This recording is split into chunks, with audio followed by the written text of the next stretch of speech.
प्रिय मित्रों, जय श्री कृष्ण। मैं आचार्य डॉक्टर विष्णु कुमार मिश्रा आपका बहुत बहुत अभिनंदन करता हूं। आप अपनी कुंडली से यह जानना चाहते हैं कि हमारी कुंडली में विदेश जाने का योग है कि नहीं है।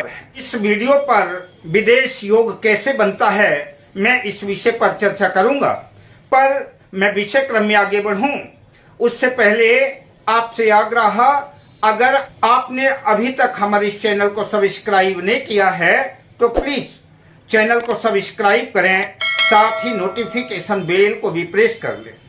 अगर आप अपनी या अपनों की जन्म कुंडली का बृहद प्रेडिक्शन कराना चाहते हैं या किसी भी तरह का ज्योतिषी परामर्श हमसे प्राप्त करना चाहते हैं अथवा उत्तम क्वालिटी के रियल राशि रत्न आदि प्राप्त करना चाहते हैं तो आप स्क्रीन पर फ्लैश हो रहे नंबरों पर हमसे संपर्क कर सकते हैं। अब आइए मेन विषय वस्तु पर आता हूं, जिस विषय को लेकर के हमने ये टॉपिक चुना है विदेश योग को लेकर के, कि विदेश योग कुंडली में कैसे बनता है, इस संदर्भ में चर्चा करूं। तो लग्न का मालिक, लग्न भाव का स्वामी लग्नेश जन्म कुंडली के 12वें भाव पर बैठ जाए। 12वां भाव व्यय भाव कहलाता है। इससे बहुत सी चीजों का विचार किया जाता है।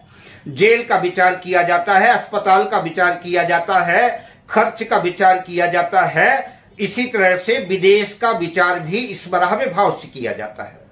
अगर लग्न का स्वामी लग्नेश जाकर के इस व्यय भाव पर 12वें भाव पर स्थित हो जाए तो ऐसे जातक को विदेश जाने की संभावना बनती है। ऐसा जातक प्रयास करता है तो विदेश जाने का अवसर प्राप्त हो सकता है। जैसे उदाहरण के लिए धनु लग्न की कुंडली लेते हैं। लग्न में 9 नंबर लिखा है, यानी धनु राशि बनी है। तो धनु राशि के स्वामी देवगुरु बृहस्पति हैं और देवगुरु बृहस्पति जन्म पत्रिका में, जन्म कुंडली में इस व्यय भाव पर, 12वें भाव पर, विदेश भाव पर, जहां पर 8 नंबर लिखा हुआ है, वृश्चिक राशि में स्थित है। तो ऐसे जातक के विदेश जाने की संभावना बनेगी। माना कि इसी धनु लग्न की कुंडली में चूंकि देवगुरु बृहस्पति लग्नेश भी हैं और जन्म कुंडली के चतुर्थ भाव के भी स्वामी हैं। चतुर्थ भाव में 12 नंबर लिखा हुआ है, मीन राशि बनी है। तो देवगुरु बृहस्पति पहले भाव के भी स्वामी हैं, लग्न के भी स्वामी हैं और चतुर्थ भाव के स्वामी हैं। तो लग्नेश और चतुर्थेश पहले से ही व्यय भाव में, 12वें भाव में स्थित है। और साथ ही अष्टम भाव का स्वामी चंद्रमा भी अष्टम भाव में 4 नंबर लिखा है, कर्क राशि बनी है।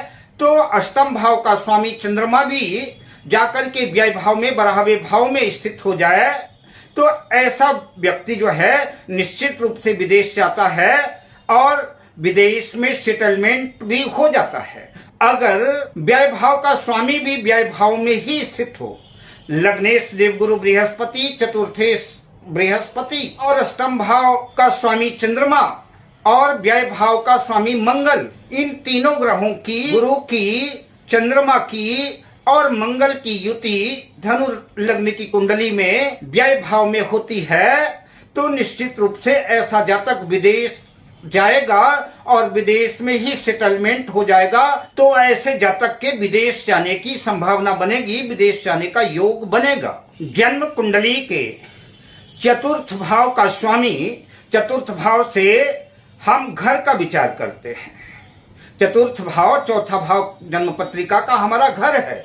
तो इस चतुर्थ भाव का स्वामी जन्म कुंडली के, जन्म पत्रिका के इस 12वें भाव में, विदेश भाव में जाकर के स्थित हो जाए और कहीं से भी अष्टम भाव के स्वामी की दृष्टि व्यय भाव में पड़ जाए, चतुर्थेश पर पड़ जाए, या कि अष्टमेश स्वयं चतुर्थेश के साथ युति बना करके व्यय भाव में स्थित हो, लग्नेश 12वें भाव में हो, या कि लग्नेश पर अष्टमेश की दृष्टि हो, तो ऐसे जातक के विदेश जाने की संभावना बनेगी। ऐसे जातक की कुंडली में विदेश जाने का योग बनेगा। लग्नेश की, चतुर्थेश की, अष्टमेश की और व्ययेश की युति जन्म कुंडली के किसी भी भाव में हो, खासतौर से 12वें भाव में हो, तो ऐसा जातक निश्चित रूप से विदेश में तो सेटल होता ही है, विदेश में घर भी बना लेता है और स्थायी रूप से ही विदेश में वास करता है। कुंडली के इस चतुर्थ भाव का स्वामी 12वें भाव में हो, कहीं से भी अष्टमेश की दृष्टि चतुर्थेश व्यय भाव पर हो, साथ ही लग्नेश भी 12वें भाव में स्थित हो, या कि लग्नेश की अष्टम भाव के स्वामी के साथ युति हो या दृष्टि संबंध हो, तो भी ऐसे जातक के विदेश जाने का योग बनता है, विदेश जाने की प्रबल संभावना बनेगी। उदाहरण के लिए वृषभ लग्न की कुंडली है, चतुर्थ भाव में 5 नंबर लिखा हुआ है, चतुर्थेश सूर्य है। चतुर्थ भाव में 5 नंबर लिखा हुआ है, 5 नंबर का मतलब सिंह राशि बनी हुई है और सिंह राशि के स्वामी सूर्य हैं, और सूर्य जाकर के जन्म कुंडली के 12वें भाव व्यय भाव विदेश भाव में बैठ गए। लग्नेश वृषभ राशि में शुक्र बनते हैं, शुक्र की भी युति सूर्य के साथ है, और देव गुरु बृहस्पति अष्टमेश हैं। अष्टम भाव पर 9 नंबर लिखा हुआ है, धनु राशि बनी हुई है और देव गुरु बृहस्पति अष्टम भाव में ही स्थित है, और इस कुंडली में देव गुरु बृहस्पति की अष्टम भाव से 5वीं दृष्टि व्यय भाव पर पड़ रही है। देव गुरु बृहस्पति सूर्य और शुक्र को प्रभावित कर रहे हैं, तो ऐसे जातक के विदेश जाने के योग बनेंगे। या कि देव गुरु बृहस्पति अष्टम भाव में स्थित न होकर के जन्म कुंडली के 6ठे भाव में भी वृषभ लग्न की कुंडली में स्थित होते हैं, तो 6ठे भाव से उनकी 7वीं दृष्टि व्यय भाव पर जाएगी, और अगर जन्म कुंडली के चतुर्थ भाव में देव गुरु बृहस्पति होते हैं तो उनकी 9वीं दृष्टि तो व्यय भाव पर जाएगी, तो ऐसे जातक के विदेश जाने की संभावना बनेगी। किसी भी लग्न की कुंडली हो, लग्नेश चतुर्थेश अष्टमेश और व्ययेश की युति जन्म पत्रिका के किसी भी भाव में हो, खास तौर से व्यय भाव में विदेश भाव में हो, तो ऐसे जातक की निश्चित रूप से विदेश जाने की प्रबल संभावना बनेगी। कई बार ऐसा भी योग घटित होता है कि चतुर्थ भाव का स्वामी अष्टम भाव में चला जाए, या कि अष्टम भाव का भी स्वामी चतुर्थ भाव में स्थित हो जाए और चतुर्थेश पीड़ित हो, तो विदेश जाने के प्रबल योग बनते हैं। विदेश के संदर्भ में और बहुत सी योग घटित होते हैं, मैं जिसकी चर्चा आपसे बाद में करूंगा। अब मैं आपसे लेता हूं विदा, शुभकामनाओं के साथ। जय श्री कृष्ण।